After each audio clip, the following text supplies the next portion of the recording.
Muchos aseguran que lo que vivimos hoy, ayer lo decían en esta mesa de trabajo, por ejemplo, los representantes del levismo, el exministro Zabaleta, decían que la situación que vivimos hoy es a consecuencia de la crisis económica y no política que vive el país. Pero si hablamos de la crisis económica, queremos hablar de cómo los candidatos, los equipos en economía van a enfrentar la misma, razón por la cual permítame saludar en un contacto vía Zoom a Gabriel Espinosa. Él es economista, ex presidente del Banco Central de Bolivia y ahora el líder del equipo económico de Samuel Doria Medina. Gabriel, buenas noches y bienvenido. Paola Saavedra lo saluda desde Televisión Universitaria La Paz. Gracias por este contacto. Gabriel, ¿cómo se va a afrontar una crisis si ustedes llegan a ser gobierno? Para muchos una crisis que se va a heredar. ¿Esto va a llevar a tomar medidas severas en un ajuste presupuestario? ¿Cómo estás, Paola? Buenas noches. Muchísimas gracias por la invitación.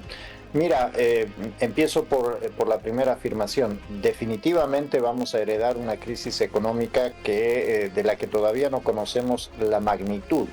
Entendemos muy claramente que hay un desarreglo cambiario, estamos viendo cómo esto se refleja, por ejemplo, en el desabastecimiento de combustibles, no solamente de combustibles, estamos viendo, por ejemplo, el incremento de los precios en muchos productos de la canasta básica, en medicamentos para muchas familias, y obviamente esto también tiene que ver con la falta de divisas que estamos enfrentando. Ahora bien, dicho eso, está absolutamente claro que gran parte de la problemática que hoy día enfrentamos tiene que ver con dos temas.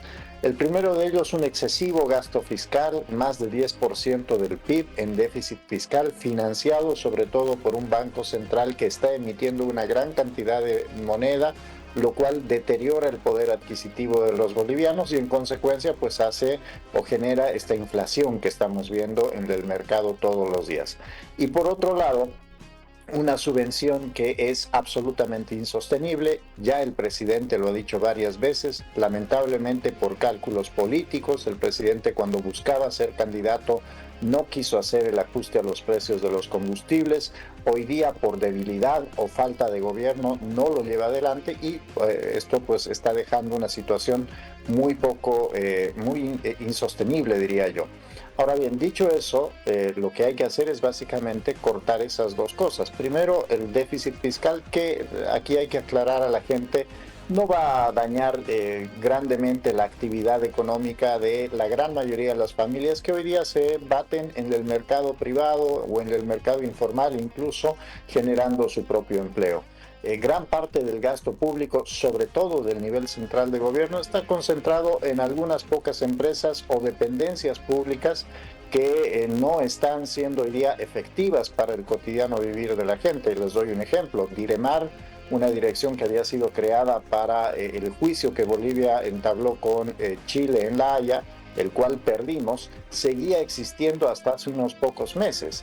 Ese presupuesto, que es alto, pues se cargaba a el déficit fiscal y en consecuencia genera inflación. Y el otro elemento, evidentemente, es el corte del subsidio a los hidrocarburos. Hoy día estamos estimando que más o menos 30% de los combustibles que Bolivia importa son tomados por pequeños grupos corporativos, algunos, por ejemplo, en regiones como el norte de Potosí o el sur de Potosí o el norte de La Paz, donde no se utiliza para el consumo de los bolivianos, sino que es utilizado para contrabando y obviamente el beneficio es capturado por estos grupos y no por la población en general. Gabriel, si me permite, por favor, por ejemplo, la Fundación Jubileo propone cambios en 3 ejes. Ellos dicen urgente el tipo de cambio, el apoyo al sector productivo y la reducción del aparato estatal. ¿Qué proponen ustedes? ¿Qué realidades se van a solucionar en los 100 días de los que habla Samuel Doria Medina? Bien, hay que aclarar una cosa. Los 100 días corresponden a la etapa de estabilización.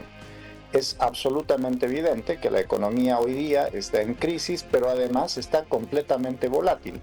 La semana pasada teníamos un tipo de cambio que casi llega a 20 bolivianos, ahora estamos rondando los 16.50, no sabemos qué irá a pasar hasta el 8 de noviembre. El otro elemento tiene que ver con los desabastecimientos. Hoy día el presidente en este encuentro multipartidario que se tuvo en Santa Cruz advertía con la posibilidad de nuevos desabastecimientos de combustible, como si hubiéramos solucionado el que estamos viviendo hoy día. Entonces, no sabemos, insisto, el estado de la economía que nos van a dejar que nos va a dejar el actual gobierno el 8 de noviembre. Lo que sí es absolutamente claro es que esto no se puede sostener por más de 100 días.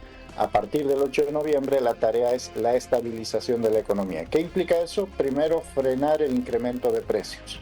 Hoy día el arroz cuesta 60% más de lo que costaba el año pasado. Una bolsa de arroz cuesta 18 bolivianos cuando hace un año atrás la comprábamos en 12 bolivianos. Lo mismo sucede con el aceite, con el pollo, con la papa, con el fideo y con el huevo. Esos productos tienen que dejar de subir de precio.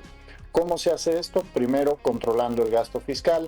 Segundo, permitiendo al sector productivo mayor espacio. Hoy día hay muchas restricciones al sector productivo, normativa que los frena, reglamentos que los complican, además de bloqueos e inestabilidad en la provisión de combustibles. Sacando esas restricciones y asegurando provisión de combustibles, pues los precios se estabilizan. Por otro lado, es necesario corregir evidentemente el precio de la gasolina y del diésel. Esto se tiene que hacer en el caso del diésel de manera muy rápida porque es un gran problema para el sector fiscal y sobre todo para el país. Y en el caso de la gasolina, pues se puede hacer de manera paulatina. ¿En qué precios o en qué medidas? Pues todo depende de nuevo del estado de la economía que encontremos el 8 de noviembre. Y finalmente el tipo de cambio es correcto, también hay que unificarlo, no podemos convivir con 5 tipos de cambio distintos. Hoy día Bolivia enfrenta 5 tipos de cambio en sus mercados, eso es absolutamente insostenible. Pero el otro elemento que sí hay que tomar en cuenta es que hay que ser absolutamente honestos. No vamos a volver a un dólar del 6.96, eso ya no existe. La unificación será a un dólar mucho mayor, depende obviamente de nuevo de la cotización que encontremos el 8 de noviembre, pero a partir de esa unificación también es absolutamente claro que no podemos volver a un régimen fijo. Eso es el origen de los problemas. Lo que tenemos que hacer es retornar a uno de los regímenes que en Bolivia permitió la estabilización muy temprana de la economía en relación a las otras economías de la región allá por los 80s, que era una flotación administrada en la cual el tipo de cambio se va moviendo, pero se va moviendo de manera que uno pueda prever los movimientos. Gabriel, por favor, para ir cerrando la entrevista, hay un tema que genera mucha preocupación que tiene que ver con la matriz energética. Más del 80% del consumo de energía del país depende de los hidrocarburos. ¿Cuál es la propuesta que tienen para afrontar esto cuando muchos dicen que estamos en puertas incluso de una crisis energética? ¿Qué dice usted? Efectivamente, esto es absolutamente cierto y de hecho te diría yo, no, cuando hablamos de crisis energética no solamente nos referimos al diésel y a la gasolina, sino que nos referimos a la energía eléctrica. Hoy día 70% de la energía eléctrica que consumimos viene de quemar gas. Lamentablemente el cambio de la matriz energética no es una medida que se pueda llevar adelante de manera muy acelerada, pero sí es posible desde el primer momento utilizar, por ejemplo, financiamiento verde, estos bonos de carbono que Bolivia puede emitir muy fácilmente, no para alimentar el gasto del sector público, sino para permitir el financiamiento del cambio de esta matriz energética.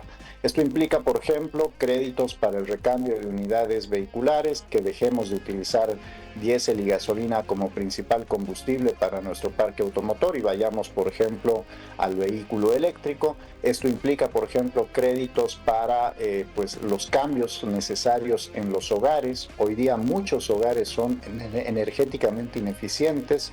Esto permitirá, por ejemplo, acceder a créditos para obras, para precisamente hacer los hogares más eficientes y al mismo tiempo se genera actividad económica. Y finalmente el propio Estado, el gobierno tiene que empezar a generar mayor energía eléctrica desde energías renovables, solar, eólica, hidráulica, y no caer tanto en la necesidad de consumo de gas. Evidentemente, cada una de estas fases, cada una de estas etapas tienen un tiempo necesario y también hay que llevar adelante ajustes que demandarán pues cambios en leyes importantes. Gabriel, quiero agradecerle por este tiempo dedicado al Punto en Televisión Universitaria a hablar de un tema fundamental, que es la propuesta económica, que debe ser muy seria, debe ser muy realista también en un momento duro que atravesamos todos los bolivianos y bolivianas. Muchísimas gracias por habernos acompañado. Nos han quedado varios temas pendientes sobre la mesa para abordarlos. Será en una próxima ocasión. Gracias y bienvenido siempre. El gusto ha sido todo mío, Paola. Que sea un buen resto del día para ti, la audiencia. Muchísimas gracias. Gabriel Espinosa, el líder del equipo económico de Samuel Doria Medina, con quien conversamos de unas de las propuestas que tienen para afrontar ese duro momento que atraviesa el país en materia económica.